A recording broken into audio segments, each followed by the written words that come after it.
Ako si Segundo Matias Jr. Ako ang manunulat ng Mga Batang Pos. Sinulat kong Mga Batang Pos nung time na nag-MA ako sa UP.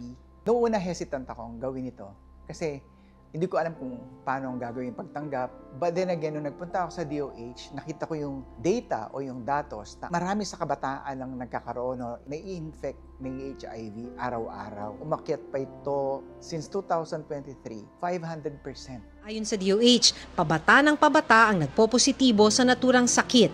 May 500% increase daw ng HIV cases sa mga edad 15 hanggang 25. Yun ang nagtulak sa akin. Yung sa dami ng nai-infect, lalo na sa mga kabataan, nakita ko yung takot ang kabataan na pag nalaman niya na meron siyang virus o infected siya. Hindi ko alam, nagtatago sila. Ayaw na lang ipakita sa mga taon dumarating na nagpapatest sila. So yun ang gusto kong mawala sa isipan ng mga Pilipino na hindi nakakahiyang magpatest. Napaka-importante nung testing dahil mas naaagapan ng maayos ang HIV kung nagpapatest ng maaga ang ating mga kabataan. And hindi to death sentence eh. Yun ang hindi nare-realize o hindi nalalaman ng mga tao na hindi ka basta-basta mamamatay sa HIV.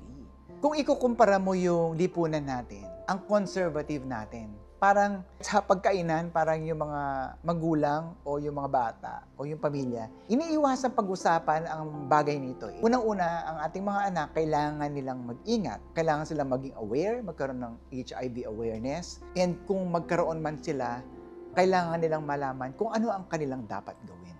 So, kailangan talaga ng openness eh. Hindi natin pwedeng i-deny o hindi natin pwedeng bulahin ang sarili natin. Nangyayari ito. 500% na ng dagdagan. So kung may anak ka, mamili ka. Gusto mo ba maging open ka? Hindi ito pag-uusapan? Yung condom, hindi ba pwedeng pag-usapan? Kasi dito sa atin, yung word na condom lang. Yung kung paano ka mahahawa, na binanggit ko sa mga libro. So kailangan talagang ipaalam sa kanila, ipa-aware na yun yung mga pwedeng maging cause ng pagkakaroon ng mga HIV. At yung simpleng yakap, simpleng halik, hindi yun.